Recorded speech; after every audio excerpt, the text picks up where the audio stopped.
بسم اللہ الرحمن الرحیم۔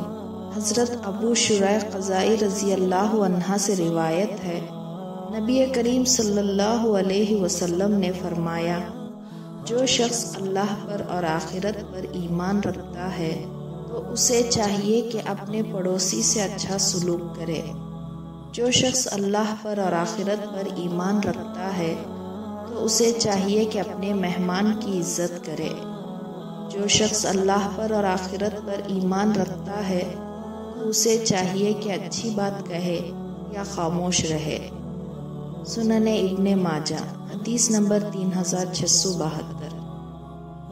حضرت عائشہ رضی اللہ عنہا سے روایت ہے، رسول اللہ صلی اللہ علیہ وسلم نے فرمایا، مجھے جبرائیل علیہ السلام پڑوسی کے ساتھ حسن سلوک کی ہمیشہ تاکید کرتے رہے، حتیٰ کہ میں گمان کرنے لگا کہ وہ اسے وراثت میں بھی شریک ٹھہرا دیں گے۔